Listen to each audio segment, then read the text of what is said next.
Bueno bandita, lo prometido es deuda y como lo mencioné en el video del unboxing casi sin editar, aquí les traigo otro video más completo con un mejor análisis de las características del gabinete XPG Valor Air.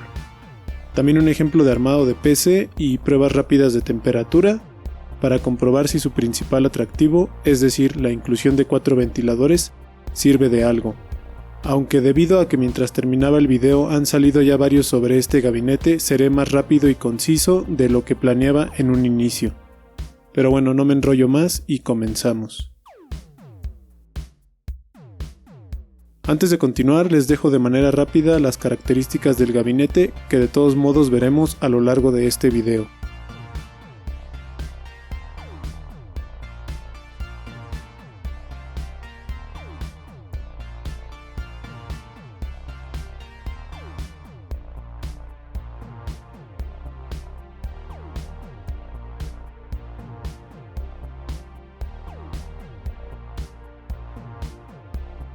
Ya con el gabinete fuera de su caja y por la forma en que lo sacamos de su bolsa, lo primero que revisamos es la parte inferior y notamos que trae unas muescas que sirven para encajar la jaula de las unidades de almacenamiento en el interior. También apreciamos el filtro de aire para la fuente de poder, siendo este el comúnmente usado en esta gama de gabinetes, y que se sostiene con unas pestañas en su perímetro.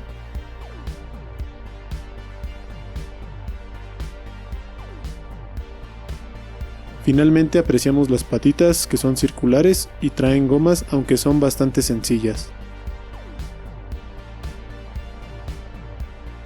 Ya volteándolo podemos apreciar la parte superior y vemos que en esta se encuentran los botones de encendido y reset, dos conectores USB 3.2 generación 1, además de un jack de audio que combina salida para audífonos y entrada de micrófono en un solo puerto.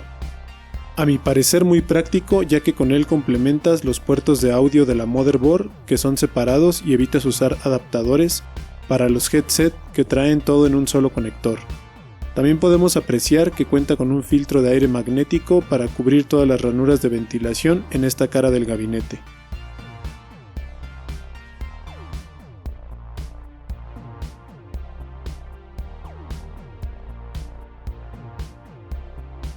Pasando a la parte de atrás vemos los espacios necesarios para el backplate de la motherboard, la salida de aire y el ventilador trasero que ya trae preinstalado este gabinete, 7 ranuras para PCI y el hueco para la toma de corriente y respiración de la fuente de poder. Algo que me llamó la atención y que no habían tenido otros gabinetes que he usado con anterioridad es la posibilidad de volver a colocar las laminillas de las ranuras PCI, ya que los gabinetes que he tenido en el pasado solo contaban con laminillas precortadas y que una vez las arrancabas del chasis no había una forma al menos práctica de volver a colocarlas. Creo que no es algo común en gabinetes de este rango de precio, así que se agradece bastante. En cuanto al cristal templado, este trae piezas metálicas que sirven para montarlo en el chasis. Una que se inserta en la parte frontal y otra que trae orificios para fijarlo en la parte trasera con un par de tornillos, además de 2 gomas en los extremos superior e inferior para que el cristal no roce directamente con el metal.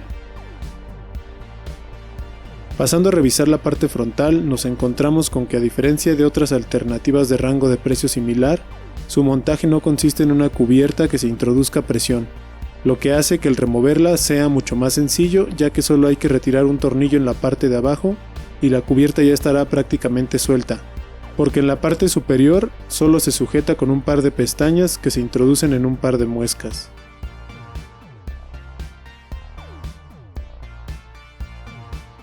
En la parte inferior también cuenta con un par de imanes para mejorar la fijación. Continuando en la parte frontal y con la cubierta retirada, podemos apreciar que cuenta con un filtro de aire, pero que a diferencia del superior y del inferior, este tiene una menor superficie cerrada, siendo prácticamente una red. Supongo esto con el objetivo de dejar pasar la mayor cantidad de aire posible. Este filtro está sujeto completamente de manera magnética y cabe destacar que con bastante fuerza, gracias a que cuenta con 6 imanes repartidos a lo largo de su marco. A continuación les dejo una muestra de la efectividad de este filtro para atrapar el polvo y las pelusas, en los pocos días que llevo de uso del gabinete.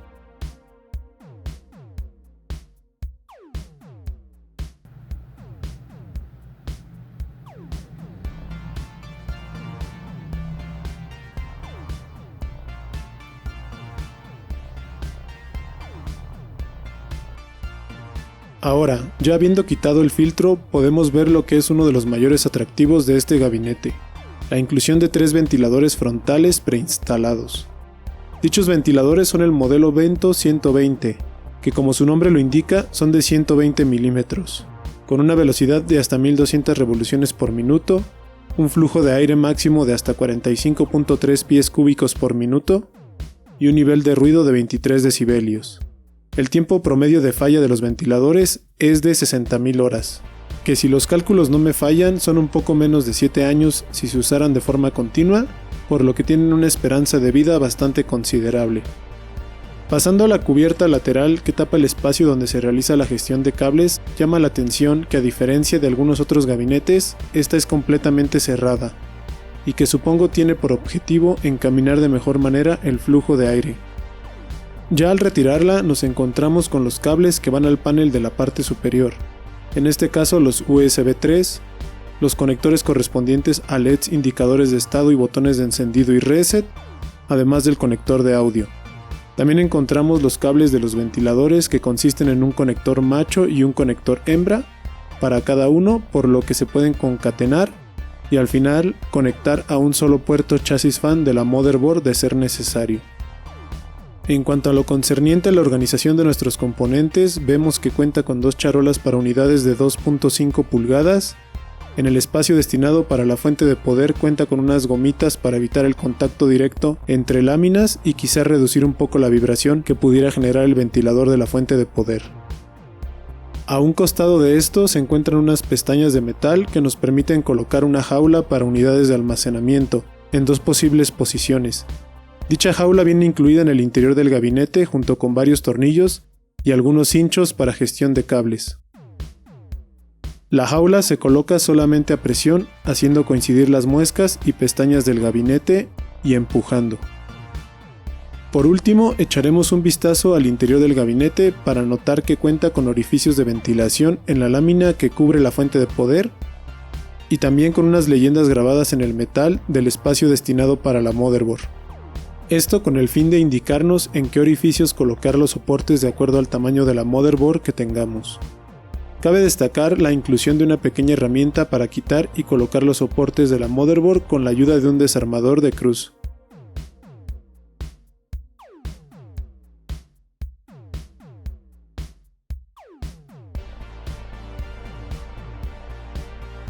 Ya habiendo terminado el unboxing, veremos de forma muy rápida el traslado de los componentes de mi PC del viejo gabinete a este XPG Valor Air. Aunque ofrezco disculpas porque debido a la capacidad de almacenamiento del celular con el que estaba grabando, no me fue posible grabar el proceso completo. Así que si notan algún corte raro es por eso. En cuanto a los componentes con los que cuento en la actualidad son una tarjeta de video RX 570 marca Gigabyte, una fuente de poder de 500 watts marca EVGA con certificación 80 Plus White solamente, aunque ha funcionado bien ya durante varios años, un disco duro con capacidad de 1 tera de 7200 revoluciones, no recuerdo ahorita la marca, una unidad SSD marca PNY de 480 GB, una motherboard Asus Prime A320-K, un procesador Ryzen 7 2700 de 8 núcleos 16 hilos, 2 módulos de RAM a 2933 MHz, bueno en teoría son de 3000 MHz, pero para mi proce es la frecuencia que funciona, son DDR4 de 8 GB cada uno, para un total de 16 GB marca XPG y un SSD M.2 NVMe de 512 GB marca XPG modelo Gamix S11 Pro. Ahora, en esta parte del video, y ya habiendo revisado e instalado un equipo dentro de este gabinete, haremos un paréntesis para mencionar algunos de los problemas que tuve o noté. Ya sean inconvenientes que pudieron haberme pasado solo a mí, o cosas que pienso podrían mejorar de este artículo. En cuanto al cristal templado, el punto negativo consistió en que me tocó que una de esas partes metálicas viniera parcialmente despegada. Espero que esto haya sido solo mala suerte y que no sea lo habitual en la mayoría de piezas que se distribuyen. Los dejo con un fragmento de mi reacción. Esto no me agrada. Se siente suelto.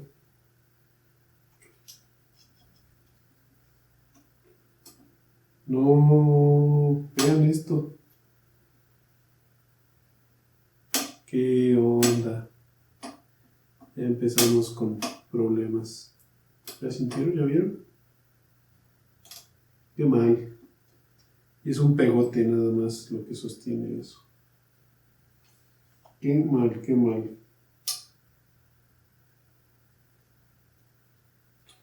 No sé si fue por el embalaje, pero pues debería de venir mejor, ¿no? Eso. Otro punto negativo, al menos en el caso de mi gabinete, se presentó en la cubierta frontal. Siento que existe un defecto de fabricación o cierta deformación, ya que una especie de postes en un lado de la cubierta no encajan en sus respectivos orificios del chasis, por lo que esta no cierra de forma pareja con los puros imanes. Aunque la verdad es un problema menor, ya que ejerciendo un poco de presión se contrarresta la inconsistencia y los postes logran entrar, además de que colocando el tornillo, la cubierta queda ya bien fijada. Quizá con el tiempo que pase con la cubierta colocada ya de manera correcta, la deformación se reduzca o corrija. En cuanto al filtro de aire del frontal, más que ser un problema, menciono una advertencia.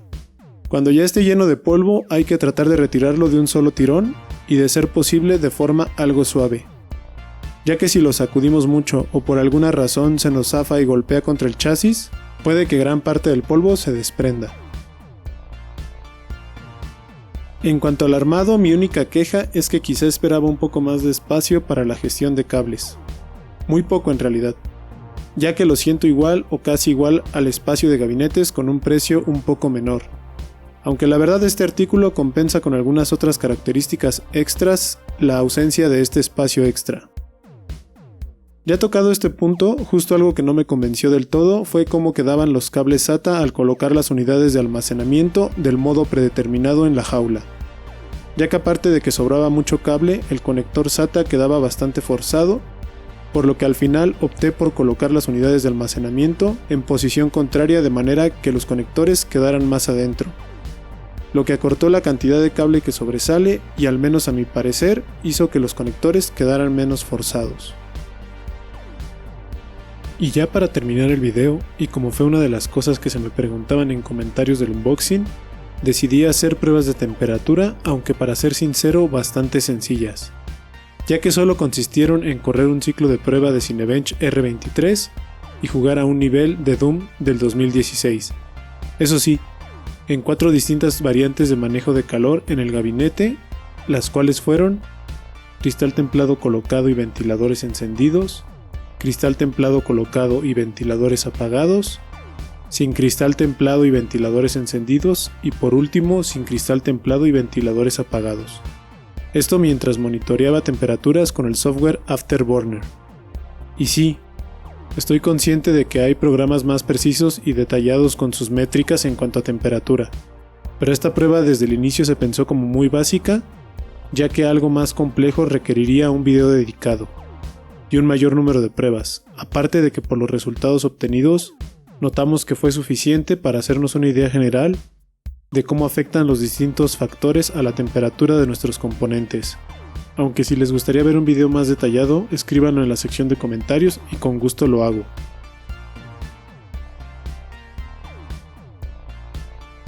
Antes de comenzar, cabe hacer algunas acotaciones.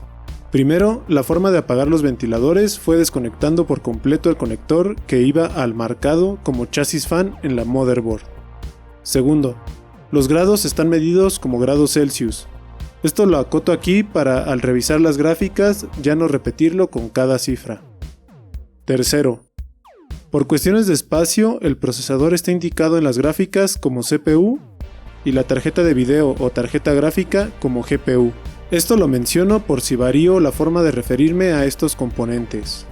Cuarto, las temperaturas máximas que aparecen en las gráficas en la prueba de Doom no fueron las más altas registradas por Afterburner, pero estas últimas solo eran de un solo grado más y decidí no ponerlas porque en realidad fueron muy fugaces. A lo mucho duraban un par de segundos y solo 1 o 2 veces durante la prueba, al contrario de las plasmadas en las gráficas que se mantuvieron así incluso por minutos. Quinto, Quizá un factor que meta un poco de rango de error sea que por cuestiones de tiempo, el lapso entre apagar y prender PC no daba oportunidad a los componentes de enfriarse de la misma manera a cuando apagas tu PC por varias horas. Sin embargo, creo que este hecho solo afecta en mayor medida a la prueba de la PC inactiva. Y ahora sí vamos a revisar las gráficas. Comenzaremos por la gráfica correspondiente a la PC inactiva. Estas mediciones se tomaron en el intervalo entre encender la computadora y abrir el programa Cinebench R23, que usaríamos posteriormente. Por lo que sí había procesos de fondo, pero estos eran los acostumbrados por Windows y que normalmente no son muy demandantes. Y pues viendo ya los resultados con el cristal templado colocado y los ventiladores encendidos, tanto procesador como tarjeta gráfica registraron la misma temperatura máxima de 42 grados. Con el cristal templado colocado y los ventiladores apagados, el procesador alcanzó la temperatura de 47 grados y la GPU un grado más. Ya sin cristal templado y con los ventiladores encendidos, el procesador bajó su temperatura a 43 grados y la tarjeta gráfica a 47 grados. Ya finalmente, igual sin cristal templado pero con los ventiladores apagados, el procesador alcanzó una temperatura de 48 grados y la GPU, igual que con la variante anterior, 47 grados. Cambiando ahora el tipo de prueba, pasaremos a ver cómo se comportaron las temperaturas al estar corriendo Cinebench R23, en modo multicore, es decir, cuando dicho programa utiliza todos los núcleos del procesador para ejecutar la prueba. Aquí se agregó a la temperatura de la CPU y la GPU una tercera cifra, los megahertz a los cuales trabajaba el procesador al alcanzar la temperatura máxima que se registró, que si bien no se graficó, consideré oportuno incluirlo porque va directamente ligado con cómo impacta en el rendimiento alcanzar ciertas temperaturas. Y pues comenzamos viendo las correspondientes al cristal templado colocado y los ventiladores encendidos, y nos encontramos con unos aceptables 71 grados por parte del procesador y 46 grados de la GPU. En cuanto a los megahertz, vemos que al punto de máxima temperatura el procesador estaba trabajando en promedio a 3300. Ahora pasaremos al caso más catastrófico que se registró en todas las pruebas y variantes, y es el de la variante con cristal templado colocado pero los ventiladores apagados. Y pues al estar tan exigido el procesador y no tener un flujo de aire en el gabinete, la temperatura nunca dejó de subir. Y como no recordaba cuál era la temperatura máxima del procesador para funcionar, entré en pánico y decidí detener la prueba antes de que alcanzara los 90 grados. Aún faltaban 2 minutos y 44 segundos cuando la detuve. Les quedó de ver el saber si el rendimiento hubiera cambiado muchísimo más, ya que a pesar de haber alcanzado una temperatura tan alta, el procesador estaba trabajando aún en un promedio de 3225 MHz. Lo que sí podemos notar es que la tarjeta de video, a pesar de prácticamente no estar siendo usada, se ve afectada por la temperatura de su componente vecino, y marcó un máximo de 55 grados.